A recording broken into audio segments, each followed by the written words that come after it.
QAB. QAB? Yeah, Golden QAB. Golden QAB, okay. Something like that. I don't know. Something like that. Yeah. So, welcome to episode 1 of questions and answers for brands, CPG and Ecom brands. So, my name is Alexander, your host, and then we got the boy, Christian Tapia in the background. You want to see anything? Hello. Want to go on the camera real quick? Hello. Want to go on the camera real quick? Hello. Hello. Yeah. We're good. Okay. Okay. So, listen, the way this is going to work, if this is your first time ever seeing us, if you're going to back hundreds of podcasts or episodes down to see our first one, this is how it's going to work. So, pretty much the way this kind of podcast work, and if you're watching this on YouTube, the way this YouTube video is going to work is Christian's going to name out some of the questions, top questions we either received or came up with surrounding CPG and Ecom brands throughout email marketing. So, everything about campaigns, flows, pop-up forms, everything of that nature, and I'm just going to try to answer in the best way he can. Just to give you some context, every time he asks a question, you're going to, if you're watching this on YouTube, and if you just podcast, then too bad, so sad. But if you're watching this in YouTube, you're going to get a visual of the question, and then to the either left or right of it, you're going to get an example of what a good campaign would look like from the different brands we either work with. So it's going to be either I designed it, one of our designers made it, but pretty much IX Media team made the design. So with further ado, let's go. So Christian Tapia, I suggest saying it out loud so they could hear you. But what is the first question? What types of email campaigns bring in the most sales in it? Can we start that one? So we're keep going, bro. We're rolling. What type of email campaigns bring in the most sales for CPG brands? Well, campaign. Okay, so obviously the first thing that's coming to mind is obviously promotional and sales type of email designs. Now, I will say there's a bit of a caveat. Obviously, you probably hear all the time where it's like that 80-20 rule, where it's like, okay, let's figure out what brings in 80% of the results, and then let's do, it's obviously going to be 20% of the efforts, and let's focus 100% or at least 80% of our efforts into that thing that brings us the most value. So, although that's great and wise, and I highly suggest it, we do it all the time at IX. One of the biggest things for email designs as a whole is typically the moment you become and transition your brand, or at least email marketing into a phase where it's like, okay, we're only going to send out promotional based emails, sales, promotions, discounts, all that. What happens is it devaluates the brand. Meaning, if you let's just say, for example, like you see a Ferrari now. The moment you see a Ferrari, if you're like in Chicago, Miami, or like one of these big cities where you see like a bunch of cars all the time, but maybe not like super cars, the moment you see a Ferrari, you're going to be like, that's the craziest thing ever. And then, in other words, if that was translated into an email design, if you only send like valuetainment and edutainment type of content where it's like you're only providing education, value into the people that are watching the emails, and then out of nowhere you bring in like a promotional based email equivalent to the Ferrari, it's going to mean more. So you're going to be more inclined to say, you know what, let me make a purchase, right? So to the Black Friday or like a Labor Day sale that just absolutely crushed for us with the brands we work with. That's the same concept, right? Now imagine instead of seeing that Ferrari once every 2-3 months, you see Ferraris everywhere, and you start seeing them again and again and again and again, regardless of the Ferrari didn't change. In other words, the offer didn't change, the discount didn't change, none of that changed. It's just that you're seeing more of them. Obviously, you're not going to value the Ferrari as much. Why? Because you're seeing them everywhere. Same thing with the actual email marketing. If you only send promotional type of emails and discounts and brands and all that sort of type of emails, you're naturally going to devaluate the impact those emails are going to have, because the more you see them, you're going to be like, okay, this brand always and only sends out promotional type emails. They don't really care about us. And more importantly, it's just like if I always know that they're always going to send me discounts and offers and promotions, what's telling me that I gotta act now? So you also not only like lose the importance of the email, but the urgency also goes down. So kind of wrap it up, promotional sales-based emails always just crush as far as revenue goes, but you got to back that up with valuetainment and edutainment type of content where you're focusing on a specific feature or benefit of the brand, or just providing value about like, okay, what are the top 3 things you didn't know about chocolate, fun facts about sunscreen that you didn't know of, things that people would actually consume and like. So I would say promotional and discount based emails just crush, but obviously you got to back it up with VT and ET content. Next one. How often should I send promotional emails without annoying my subscribers? Yeah, so that's kind of what I was saying last time. It's like you obviously can like send out like a million different emails to people, like obviously like with her promotions and discounts and all that sort of stuff. But in reality, you want to focus on that when it truly matters. So for example, Black Friday, it's like the big day. Matter of fact, I think I'm gonna make a LinkedIn post about that in the next couple of days. But Black Friday is the day that just crushes for all brands. It doesn't matter what industry you're in. You know, if you sell CPG brand, if you're an ecom brand, even if you're a car brand, right? It doesn't matter what industry. Black Friday just absolutely crushes. Now, the question is, how can I make that email or that series of emails, which I'll talk about in a second, maximize the output we get for our input? Meaning, if you, let's just say you keep running, maybe you don't bombard people with promotions and discounts and all that, but let's just say let's just say you launch 10 to 12 big promotional based emails throughout the year. Labor Day, Black Friday, maybe you have like a Christmas special going on, things like that. The more you make emails that aren't important or don't relate to the customer as much, it devaluates it. So for example, let's just say you want to make a promotional email 2 weeks before Black Friday, and you're like, okay, this promotional email is going to be based around 3 years in business. So it's like, hey, listen, this is our 3-year anniversary and we're going to make it all fun. It's like, that's great. You're gonna love your brand more than anybody else loves your brand. But if you make those emails based on just things that people aren't really aware of. For example, like if people honestly most of the time they just don't care it's your 3-year anniversary unless they have some crazy relationship with the brand. But if you make that same email and say, instead of sending that 2 weeks before Black Friday, let me just scrap that email. I may mention it, but I don't have to include a discount because again, that creates more urgency when the discount does appear. So you could still launch that campaign, say, listen, this is a 3-year anniversary, this is what we did, testimonials, blah blah blah, and then just make the offer present, but then don't include an offer, don't include a discount. When Black Friday comes, or one of these big promotional day holidays, or just days come in where it's like a big promotion, like Black Friday, Labor Day, things of that nature, then you put the discount. So essentially, what you're doing is you're delaying the discount more and more and more, so that the discount's worth more. And discount, same with promotion, sale, things of that nature. So I would just suggest don't make your promotions or discounts or sales mean it. Right, make them worth actually making them actually available to people, because if you just make it based on something related to just your brand, or if you try to bombard them every single day or week with them, there's going to be devaluated. So just focus on creating value for the person, educate them on the brand and just things about the industry and themselves, and focus your promotions and discounts on days that they actually matter, like Black Friday, like Labor Day, holidays of that nature. So how can I use email campaigns to stop customers from abandoning their carts? So how can I stop email campaigns? Yes. It's just easy. Make stuff that people actually want to see. I don't want to say, I don't swear, but make stuff or make email designs that people actually want to consume, right? For example, I talk to, like, at this point, I'm talking to a lot of different brands every single day, week, multiple times, that, they may tell me like, hey, listen, man, I love email marketing. They never told me that, but they say, listen, I see the value in email marketing, and I know it could do a lot of stuff for my brand. It could bring, 20, 30, even 40% of attributed revenue into the business. But here's the problem. I don't want to send promotion or crappy or spammy type of emails.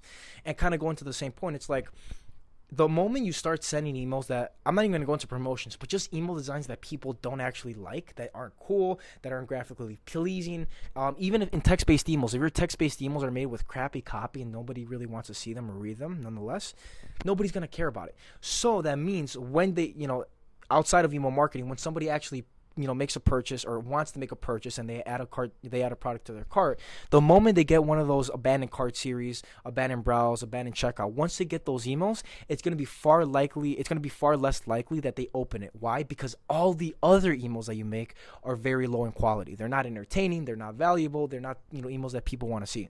But the moment you switch the intention of the emails and say, like, listen, how can I provide as much value to them as I can? How can I put emails in a way that people actually want to see? They're enticed by it, they want to see it, they're entertained, and you get people to come back to your emails again and again and again.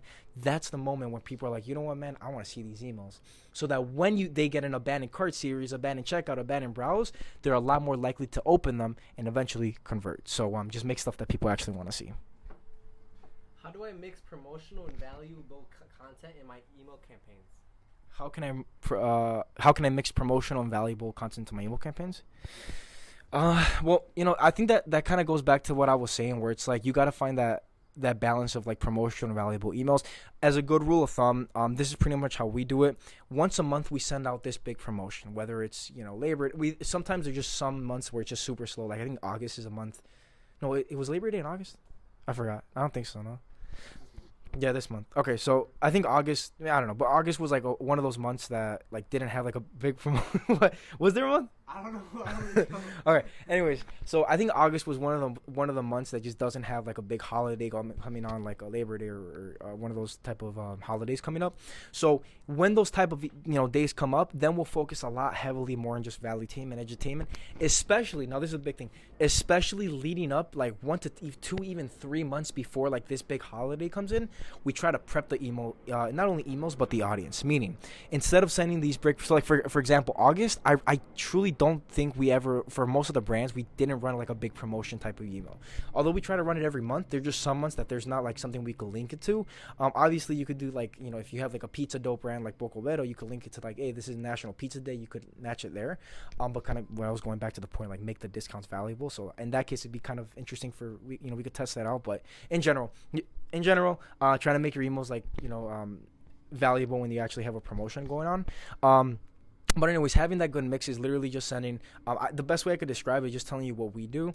The way we have that nice mix of like valuable entertainment, valuetainment, and edutainment campaigns out is pretty much we'll do one text-based email a month, which is and depends on brand to brand. But we'll try to make it like lighthearted, very fun. Like one of the ones we just launched for points was like I kind of broke the fourth wall where I was like I told the copy was pretty much like, hey, I am the email designer for points, and I made the copy all fun and everything. And it's like, hey, what would you like to see more of? And then that's a good kind of way to break the ice and then come off like a big sale like Labor Day where people don't want to get promotions. They just want to have kind of like that downtone email going on. But anyways, so we try to send one promotional based email not at least, but we try to shoot for once a month. And if there's just some months that we can't link it to any big promotion, we just won't.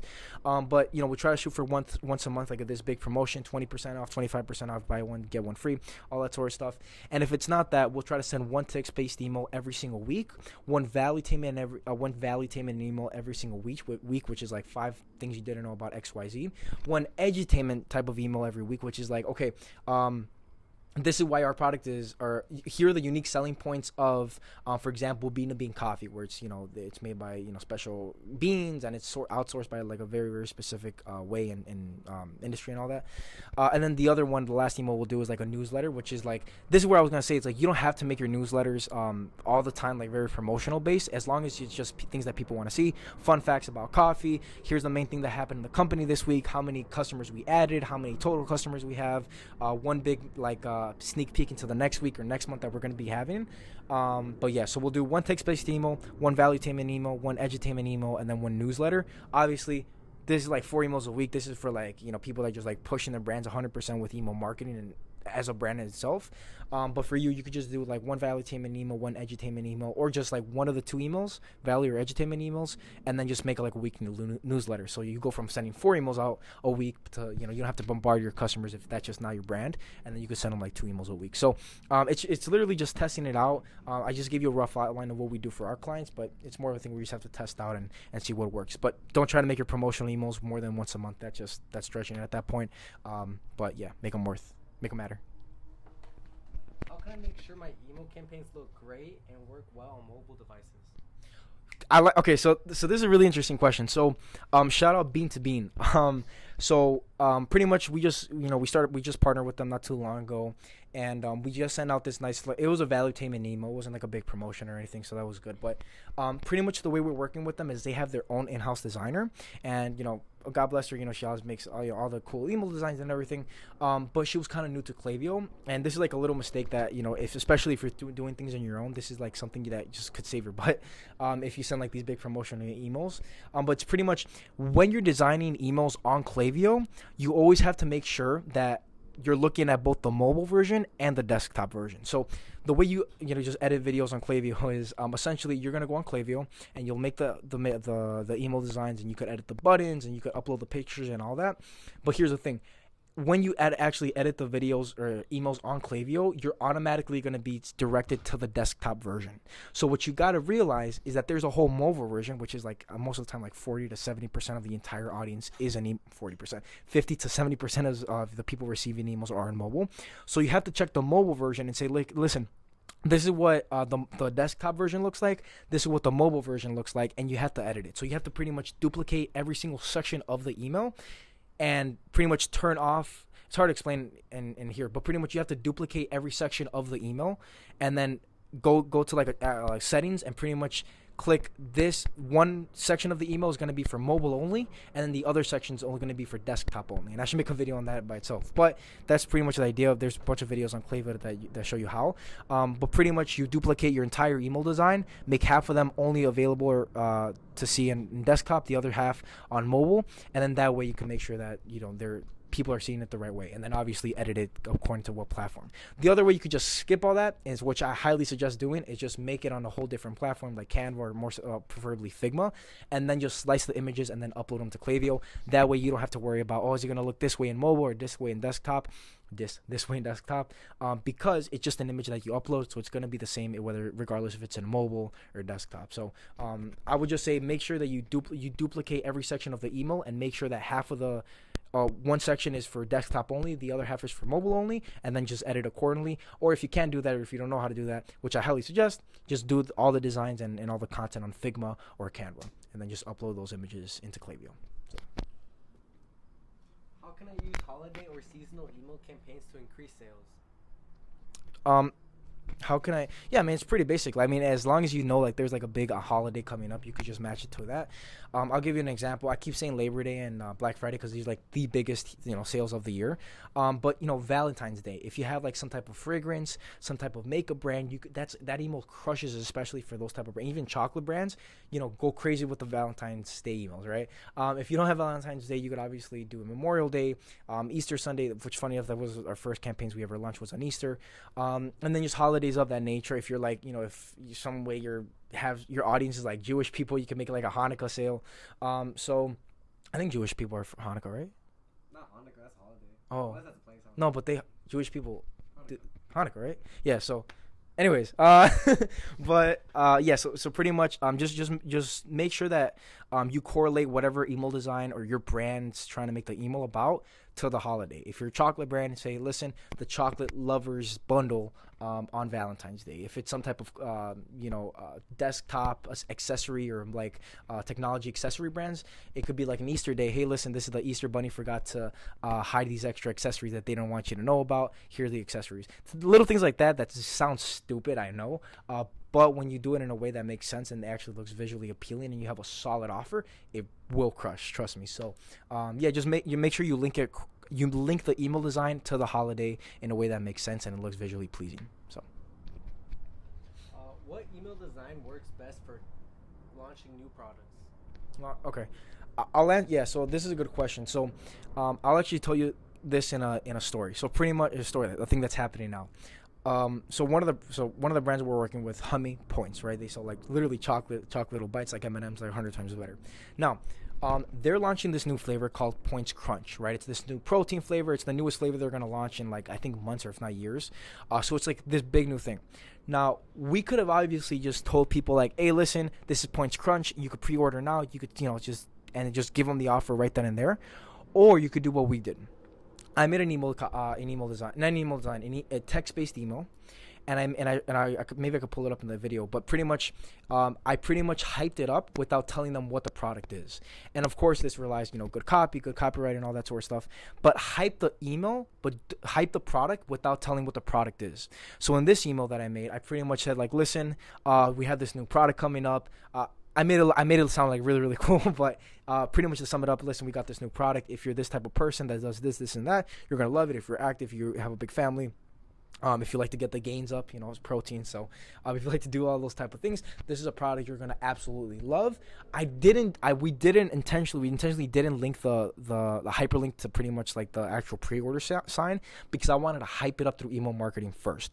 As we get closer to the actual launch, which I think is like late or early October to late September, that's when we're saying like, listen, this is the product, let's pre-order it now. And even then, when you show the actual product itself, you don't even have to, like, if you don't have a pre-order link and you just have like a direct, like, just buy now. Even if you don't have like a buy it now button, you could still just hype it up and show the product. Hey, listen, this is what's coming. Maybe blur the image and say, like, listen, this something big's coming. Like, that's like an always like such a reused subject line, but it works. Something big's coming, and kind of blur the image. And then as you know, maybe once a week, just kind of include it in like little hints or little mysteries, especially in your text-based emails. That works, like a mystery button or secret button. But yeah, just make sure you hype it up in a way that makes sense. Don't just show the product itself. Hype it up first, and then as you get closer and closer to the launch date, that's when you could actually show the product in its full glory and get people to buy or at least pre-order. So. That's all the questions.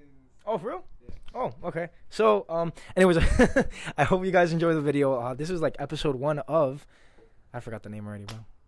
QAB. Golden QAB. I'm gonna change that name. I don't like that. But you know what's funny? Like, people are like, like, there's nobody, like, once I post this, like, probably nobody's gonna see this part in the beginning. It's like nobody's gonna see this. Like, nobody's gonna watch to the end. I doubt it. No, like you said in the beginning, when they go hundreds of videos, Yeah. it's crazy. So you're seeing this now. Yeah. What do you guys say? What do I gotta say? You want to come on camera actually?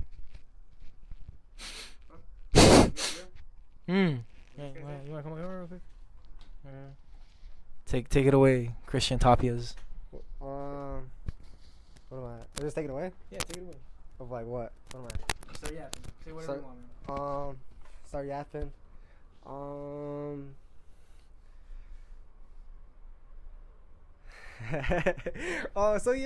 So IX Media, you know, very grateful. I'm going to be on this journey. You know, thanks for Alex and, you know, God, for sure, always God, and follow God. Look into more of Jesus, and 100%.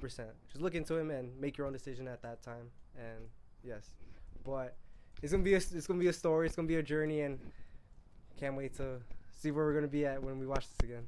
And yes, but besides that, take these notes of email marketing. That was interesting. That's kind of, I learned something new as well.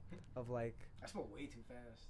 I spoke fast. Yeah, a little bit too. Yeah, a little bit. Oh yeah, I can't lie, a little bit. You could have slowed it down, but like, Okay. but no, yeah. But like the hyping up, that's actually a cool idea though. We're about to see the crunch. Protein. I mean that points. By points. Points are gonna be crazy. Watch the show. Yes. Watch the show.